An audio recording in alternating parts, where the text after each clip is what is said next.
So tell me the meteorite story. Well, I first started with the meteorite. I went and visited a guy named Don Kuba. He had a little rock shop in Fargo, North Dakota. And Hold on, like, time out. That sounds like totally like a meteorite guy. Say his name one more time. At Don, Donkouba. Oh, he definitely snuck in Area 51 during the raid. Don Kuba. He's going that to the raid. fucker probably has been probed a few times. If you look at his Instagram, he's been probed. There's been probing. So you find this guy. So I just walk into this rock shop on a fluke, and he's the most inviting, nicest, like genuine human being on the planet.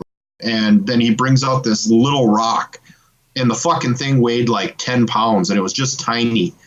And I'm like, is that like metal slag, or what is that, like a piece of metal? Or he goes, no, this is Campo del Cilio meteorite that came from the Argentinian meteorite formation out of Argentina and was found approximately 300 years ago, and it's 5 million years old. Oh my God. And I'm like, how the fuck am I going to cut this? Because it looks like rock on the outside because of the iron content.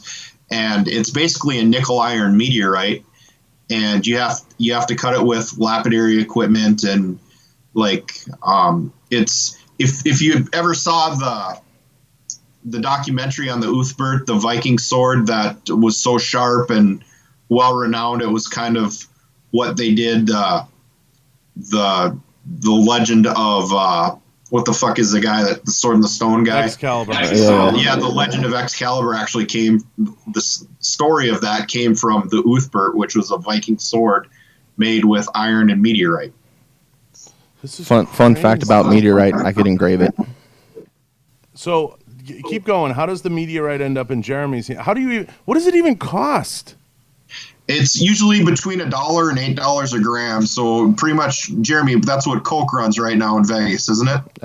Let me check. Yep. For sure. So good deal. So this is crazy. Yeah, I'm trying to look up like prices of meteorite, and I can't. But like, so wait a minute. Let me back this up.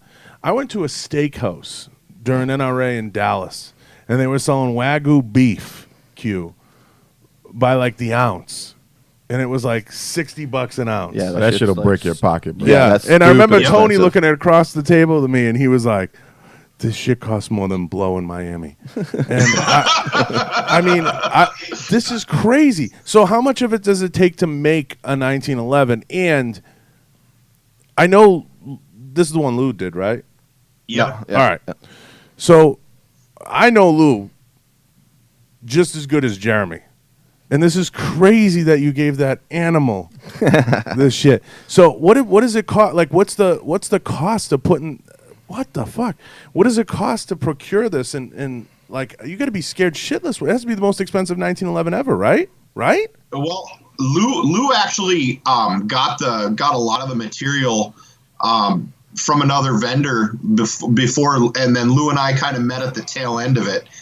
And you got to take a second to say what kind of a fucking artist that guy is. He can take a rock that is basically nearly impossible to cut and make a gun out of it.